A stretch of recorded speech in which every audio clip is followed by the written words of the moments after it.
जय हिंद मेरे प्यारे बच्चों। एक बार फिर से स्वागत है आप सभी मेरे प्यारे बच्चों का आपके अपने YouTube channel Subhash study centre पर।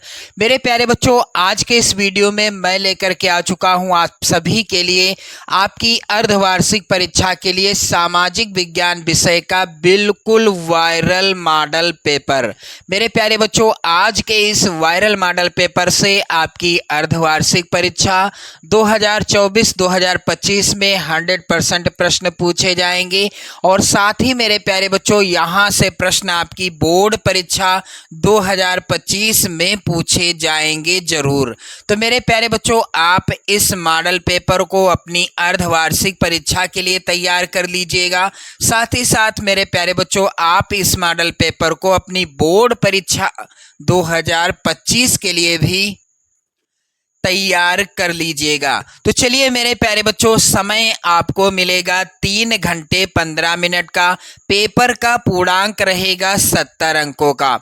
कुछ सामान्य निर्देश हैं जिनका पालन करना होगा आप सभी को। प्रारंभ के 15 मिनट आपको मिलेंगे प्रश्न पत्र पढ़ने के लिए और साथ ही मेरे प्यारे बच्चों, प्रश्न पत्र होगा 2 खंडों में विभाजित, खंड आ एवं खंड बा।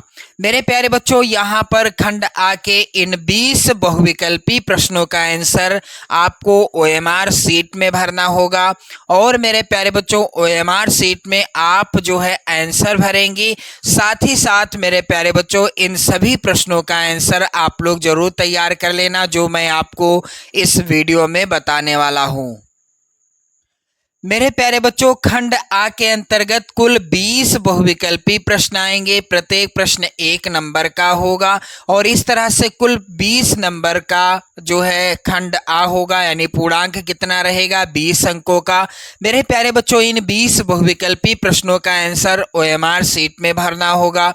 यहाँ पर आप देख सकते हैं प्रश्न संख्या 1 से लगाकर प्रश्न संख्या 20 तक के प्रश्नों का उत्तर आप गोला काला करके भरेंगे। तो जितने भी मेरे प्यारे बच्चों 2025 बोर्ड एग्जाम भी देंगे, आप सभी लोगों के लिए यह मॉडल पेपर मोस्ट इम्पोर्टेंट है। चलिए मैं आपका अधिक समय नहीं लूंगा। चलिए पहला प्रश्न है, यहाँ पर सबसे इम्पोर्टेंट प्रश्न है इस मॉडल पेपर के। मैं 100% की गारंटी लेता हूं यहां से प्रश्न जरूर आएंगे आपकी अर्धवार्षिक और बोर्ड दोनों परीक्षाओं में। चलिए प्रश्न है यहाँ पर, फ्रांस की क्रांति कब हुई? मेरे प्यारे बच्चों, फ्रांस की क्रांति हुई थी सन 1789 ईस्वी में। और एक प्रश्न और आप लोग तैयार कर लेना कि फ्रांस में गणतंत्र की घोषणा कब हुई? फ्रांस में गणतंत्र की स्थापना कब हुई या घोषणा कब हुई? 1848 ईस्वी में इसका राइट आंसर होगा। आप लोग जरूर तैयार कर लेना इस प्रश्न के उत्तर को।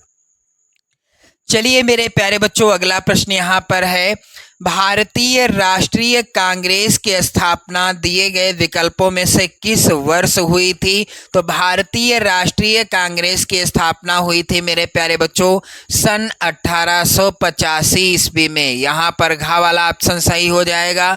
चलिए अगला प्रश्न सबसे ज्यादा इंपॉर्टेंट है मेरे प्यारे बच्चों। कह रहा है कि आर्थिक महामंदी का प्रारंभ किस वर्ष हुआ? मोस्ट इंपॉर्टेंट प्रश्न है। आर्थिक महामंदी का प्रारंभ हुआ था सन 1929 ईस्वी में। इनमें से कौन सा राइट आंसर है? सन 1929 ईस्वी में आर्थिक महामंदी का प्रारंभ हुआ था। मेरे प्यारे बच्चों, अगला प्रश्न है यहाँ पर, कंपनी ने बुनकरों पर निगरानी रखने के लिए जो वेतन भोगी कर्मचारी नियुक्त किए वह क्या कहलाते थे? तो कंपनी ने बुनकरों पर निगरानी रखने के लिए जो वेतन भोगी कर्मचारी नियुक्त किए थे उनको क्या कहते थे? मेरे प्यारे बच्चों, उनको कहते थे गुमास्ता। यहाँ पर चौथा वाला ऑप्शन क्या होगा? राइट आंसर होगा। चलिए अगला प्रश्न वेरी इंपॉर्टेंट है आपकी अर्धवार्षिक और बोर्ड दोनों परीक्षाओं के लिए। प्रश्न है मेरे प्यारे बच्चों, कपास की खेती के लिए सबसे उत्तम मिट्टी कौन सी है या सबसे उत्तम मृदा कौन सी है? तो मैं आपको एक छोटी सी ट्रिक बता दूं ताकि आपको ये प्रश्न कभी ना भूलने पाए, यानी इस प्रश्न का उत्तर आप कभी नहीं भूल पाओगे। कपास में आप देखेंगे पहला अक्षर क्या है? का है। अब काली मिट्टी में काली में पहला अक्षर क्या है? का है, तो दोनों में का अक्षर है, इसलिए कपास की खेती के लिए उपयुक्त मिट्टी या मृदा कौन सी है? काली मृदा है। यहाँ पर का वाला ऑप्शन सही हो जाएगा। मेरे प्यारे बच्चों प्रश्न संख्या 6 है यहाँ पर भूदान आंदोलन। यहाँ पर थोड़ा सा मिसप्रिंट है, मैंने सही किया है, आप लोग समझ जाइएगा। भूदान आंदोलन किसके द्वारा आरंभ किया गया? तो इनमें से कौन थे जिन्होंने भूदान आंदोलन का शुभारंभ कराया था? मेरे प्यारे बच्चों यहाँ पर राइट आंसर होगा घा वाला ऑप्शन, विनोबा भावे जी के द्वारा भूदान आंदोलन आरंभ किया गया था। प्रश्न अगला है जलमंडल का कितना प्रतिशत भाग? प्रश्न संख्या 7 है मेरे प्यारे बच्चों, एक बार जरूर शेयर कर देना आप इस वीडियो को और इन सभी प्रश्नों को तैयार कर लेना। आपकी अर्धवार्षिक और बोर्ड दोनों परीक्षाओं के लिए सबसे ज़्यादा इम्पोर्टेंट प्रश्न हैं ये सभी, और सबसे ज़्यादा इम्पोर्टेंट है यह मॉडल पेपर। मेरे प्यारे बच्चों प्रश्न है कि जलमंडल का कितना प्रतिशत भाग समुद्री जल के रूप में उपलब्ध है? यानी 100% यानी 100% में से कितना प्रतिशत भाग समुद्री जल के रूप में जो है पाया जाता है? तो राइट आंसर होगा 97.5%। यहाँ पर खा वाला ऑप्शन सही हो जाएगा। चलिए अगला प्रश्न है निम्न में से किस प्रदेश में सीढ़ीदार, यह प्रश्न में होता कि निम्न में से किस प्रदेश में सोपानी खेती की जाती है? तो मेरे प्यारे बच्चों किस राज्य में या किस प्रदेश में सीढ़ीदार या सोपानी खेती की जाती है? इसका राइट आंसर होगा उत्तराखंड राज्य में। चौथा वाला विकल्प सही होगा। चलिए मेरे प्यारे बच्चों अगला प्रश्न है तड़कता भड़कता हुआ मुंबई हाई प्रसिद्ध है। मुंबई हाई किस लिए प्रसिद्ध है? तो मुंबई हाई मेरे प्यारे बच्चों तेल शोधक कारखानों के लिए प्रसिद्ध है। तीसरा वाला ऑप्शन क्या हो जाएगा? सही हो जाएगा। अगला प्रश्न है जब एक देश में एक स्थान से दूसरे स्थान पर व्यापार किया जाता है तो उसे क्या कहते हैं? मेरे प्यारे बच्चों भारत हमारा देश है, हम सभी भारतवासी हैं और हम सभी उत्तर प्रदेश के रहने वाले हैं। यदि कोई भी वस्तु उत्तर प्रदेश से बेची जाती है और गुजरात प्रदेश में यानी गुजरात राज्य में खरीद ली जाती है, और यदि गुजरात राज्य से कोई भी वस्तु उत्तर प्रदेश में खरीद ली जाती है तो इस तरह के दो राज्यों के बीच होने वाले व्यापार को क्या कहते हैं? या अलग अलग स्थानों पर होने वाले व्यापार को क्या कहते हैं? यानी जब एक देश में एक स्थान से दूसरे स्थान पर जो व्यापार होता है उसे कहते हैं आंतरिक व्यापार।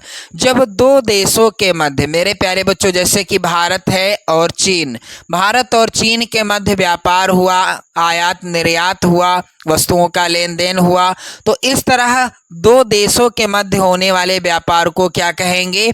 विदेशी व्यापार कहेंगे। चलिए अगला प्रश्न है मेरे प्यारे बच्चों निम्नलिखित में से किस देश का विभाजन धर्म एवं जाति के आधार पर हुआ था? तो आप लोगों से रिक्वेस्ट है कि आप लोग इस प्रश्न का आंसर कमेंट करके बताइएगा। मैं आपको दो ऑप्शन बता रहा हूं जिसमें से एक सही है। कौन सा सही है? बेल्जियम या यूगोस्लाविया, ये दो देश हैं। यानी जो आप सही है आप लोग आंसर कमेंट करके बताइएगा। मेरे प्यारे बच्चों अगला प्रश्न यहाँ पर है भारतीय संविधान की 8वीं अनुसूची में कितनी भाषाओं का समावेश है? भारतीय संविधान में 8वीं अनुसूची के विषय में कितनी भाषाओं का जो है समावेश है? यहाँ पर राइट आंसर होगा मेरे प्यारे बच्चों 22 भाषाओं का। चलिए मेरे प्यारे बच्चों अगला प्रश्न बहुत ही तेजी से अंगड़ाइयां ले रहा है। तो यहाँ पर मेरे प्यारे बच्चों प्रश्न क्या है? धर्मनिरपेक्ष राज्य में क्या होता है? धर्मनिरपेक्ष राज्य में क्या होता है? सभी धर्मों को समान समझा जाता है। यानी धर्मनिरपेक्ष राज्य में एक जो है एक से अधिक धर्म हैं, यदि कई धर्म हैं तो सभी धर्मों को समान समझा जाएगा। चलिए अगला प्रश्न है मेरे प्यारे बच्चों, निम्न पड़ोसी देशों में से मानव विकास के लिहाज से किस देश की स्थिति भारत से भी बेहतर है? तो यहाँ पर राइट आंसर क्या हो जाएगा? निम्न में से कौन सा देश है जो मानव विकास के लिहाज से भारत से भी अच्छे स्तर पर है या ऊंचे लेवल पर है? यहाँ पर मेरे प्यारे बच्चों राइट आंसर क्या हो जाएगा? श्रीलंका हो जाएगा, जो कि मिसप्रिंट होने की वजह से विकल्प में नहीं है। तो मेरे प्यारे बच्चों आप लोग यहाँ पर सही कर लेंगे। निम्न पड़ोसी देशों में से मानव विकास के लिहाज से किस देश की स्थिति भारत से भी बेहतर है? यहाँ पर राइट आंसर हो जाएगा श्रीलंका देश। प्रश्न संख्या 15 है, बहुत ही ज़्यादा इम्पोर्टेंट मेरे प्यारे बच्चों। कह रहा है कि द्वितीयक क्षेत्र को अन्य किस नाम से जाना जाता है? तो द्वितीयक क्षेत्र को अन्य किस नाम से जाना जाता है? इस प्रश्न का राइट आंसर क्या होगा? आप सभी लोग यहाँ पर ध्यान दीजिएगा। मेरे प्यारे बच्चों द्वितीयक क्षेत्र को औद्योगिक क्षेत्र के नाम से भी जाना जाता है। चलिए अगला प्रश्न है मोस्ट इम्पोर्टेंट, इसका उत्तर आप लोग जरूर तैयार कर लीजिएगा। प्रश्न है, विश्व व्यापार संगठन की स्थापना कब हुई? तो मेरे प्यारे बच्चों विश्व व्यापार संगठन की स्थापना 1 जनवरी सन 1995 ईस्वी को हुई थी। अगला प्रश्न है, सूचना का अधिकार अधिनियम कब लागू किया गया? तो सूचना का अधिकार अधिनियम मेरे प्यारे बच्चों 2005 ईस्वी में लागू किया गया था। सूचना का अधिकार अधिनियम कब लागू किया गया था? सन 2005 ईस्वी में। मेरे प्यारे बच्चों एक बार जरूर शेयर कर देना आप सभी लोग इस वीडियो को। जितने भी मेरे प्यारे बच्चे कक्षा 10 में हैं आप सभी के लिए यह मॉडल पेपर सबसे ज़्यादा इम्पोर्टेंट है। चलिए अगला प्रश्न है, स्वराज मेरा जन्म सिद्ध अधिकार है, मैं इसे लेकर रहूँगा, यह किसका कथन है? तो स्वराज मेरा जन्म सिद्ध अधिकार है, मैं इसे लेकर रहूँगा, यह कथन है मेरे प्यारे बच्चों बाल गंगाधर तिलक जी का या गोपाल कृष्ण गोखले जी का। तो इसका राइट आंसर क्या हो जाएगा? आप सभी लोग ध्यान देंगे यहाँ पर, स्वराज मेरा जन्म सिद्ध अधिकार है और मैं इसे लेकर रहूँगा, यह कथन है बाल गंगाधर तिलक जी का। अगला प्रश्न है, कर्तन दहन कृषि जिसे झूम कृषि के नाम से भी जाना जाता है निम्नलिखित में से किस राज्य में पाई जाती है? कर्तन दहन कृषि या झूम कृषि मिजोरम राज्य में पाई जाती है। प्रश्न संख्या यहाँ पर मेरे प्यारे बच्चों 20 है, निम्नलिखित में से किस वर्ष महात्मा गांधी राष्ट्रीय ग्रामीण रोजगार गारंटी एक्ट चलाया गया? तो मेरे प्यारे बच्चों आप सभी लोग ध्यान देंगे यहाँ पर, किस वर्ष महात्मा गांधी राष्ट्रीय ग्रामीण रोजगार गारंटी अधिनियम चलाया गया था? इसका राइट आंसर क्या हो जाएगा मेरे प्यारे इसका राइट आंसर क्या हो जाएगा मेरे प्यारे बच्चों? सन 2005 ईस्वी में। सन 2005 ईस्वी में महात्मा गांधी राष्ट्रीय ग्रामीण रोजगार गारंटी एक्ट चलाया गया था। अब बारी आती है खंडबा की। तो खंडबा में जो वर्णनात्मक प्रश्न होंगे जिसमें ये आएंगे 50 नंबर के। वर्णनात्मक प्रश्न कितने अंक के होंगे? 50 नंबर के। चलिए यहाँ पर प्रश्न आप लोग ध्यान दें, लघुत्तरी प्रश्न जो कि पहला प्रश्न है, महामंदी के 4 प्रभावों का उल्लेख कीजिए। सबसे ज़्यादा इम्पोर्टेंट प्रश्न है, आप लोग जरूर तैयार कर लेना इसका उत्तर। और यहाँ पर अथवा में भी प्रश्न है, जर्मनी का एकीकरण कब और कैसे हुआ? प्रश्न संख्या 2 है, दबाव समूह और आंदोलन राजनीति को किस तरह प्रभावित करते हैं? अथवा में प्रश्न है मेरे प्यारे बच्चों, आप सभी लोग ध्यान देंगे यहाँ पर, भारत में राजनीतिक क्षमता के विकेंद्रीकरण के पीछे क्या मूल सोच थी? प्रश्न अगला है, पहाड़ी क्षेत्रों में मृदा अपरदन की रोकथाम के लिए क्या कदम उठाने चाहिए? और ये सभी प्रश्न जो लघुत्तरी प्रश्न होंगे फर्स्ट टाइप के, प्रत्येक प्रश्न आएगा 4 नंबर का। चलिए अगला प्रश्न है मेरे प्यारे बच्चों, भारत में राजनीतिक क्षमता के विकेंद्रीकरण के पीछे क्या मूल सोच थी? अगला प्रश्न है यहाँ पर प्रश्न संख्या 3 मेरे प्यारे बच्चों, पहाड़ी क्षेत्रों में मृदा अपरदन की रोकथाम के लिए क्या कदम उठाने चाहिए। इसके बाद आप देखेंगे अथवा में प्रश्न है यहाँ पर 3 अथवा, भारत में सड़क परिवहन के महत्व का वर्णन कीजिए।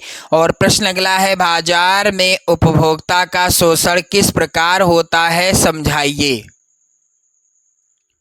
चलिए मेरे प्यारे बच्चों, यहाँ पर अगला प्रश्न है, वैश्वीकरण और उत्पादककर्ताओं के बीच प्रतिस्पर्धा से उपभोक्ताओं को होने वाले लाभों का उल्लेख कीजिए। इसके बाद दीर्घोत्तरी प्रश्न आएंगे, प्रत्येक प्रश्न होगा मेरे प्यारे बच्चों 6 नंबर का। तो चलिए इन सभी प्रश्नों को आप लोग तैयार कर लेंगे। प्रश्न संख्या 5 है, फ्रांस की क्रांति के कारणों की विवेचना कीजिए। अथवा में प्रश्न है, भारत में राष्ट्रीयता के विकास के कारणों पर प्रकाश डालिए। मेरे प्यारे बच्चों अगला प्रश्न संख्या 6 है, लोकतंत्र में सत्ता की साझेदारी के स्वरूपों की व्याख्या कीजिए। और प्रश्न संख्या 6 है मेरे प्यारे बच्चों, लोकतंत्र में सत्ता की साझेदारी के स्वरूपों की व्याख्या कीजिए। अथवा में प्रश्न है मेरे प्यारे बच्चों, यहाँ पर सामाजिक विभाजन राजनीति को किस प्रकार प्रभावित करता है, व्याख्या कीजिए। चलिए अगला प्रश्न संख्या 7 है, वनों के ह्रास के कारणों का वर्णन करते हुए उसके संरक्षण के उपाय सुझाइए। और अथवा में प्रश्न है यहाँ पर, गन्ना उगाने की आवश्यक परिस्थितियों का वर्णन कीजिए और उसके उत्पादक क्षेत्रों का विवरण दीजिए। फिर इसके बाद प्रश्न संख्या 8 है मेरे प्यारे बच्चों, आधुनिक युग में बैंक का क्या कार्य संपन्न करता है, यानी आधुनिक युग में बैंक क्या क्या कार्य संपन्न करता है। अर्थव्यवस्था के असंगठित क्षेत्र में श्रमिकों की समस्याओं पर प्रकाश डालिए। और मेरे प्यारे बच्चों प्रश्न संख्या 9 जो कि मानचित्र कार्य से संबंधित होगा, निर्देश है यहाँ पर निम्नलिखित स्थानों को भारत के रेखा मानचित्र में यहाँ पर चिन्ह दिया होगा, जिस चिन्ह के द्वारा दर्शाना है, नाम सहित दर्शाना है। प्रत्येक प्रश्न आएगा 1 नंबर का। तो इस तरह के प्रश्न आएंगे मानचित्र पर आधारित। मेरे प्यारे बच्चों कुल 10 नंबर के मानचित्र पर आधारित प्रश्न पूछे जाएंगे। तो मेरे प्यारे बच्चों एक बार शेयर कर दें, लाइक कर दें। चैनल पर यदि आप नए हैं तो चैनल को भी सब्सक्राइब कर लीजिएगा। जय हिंद।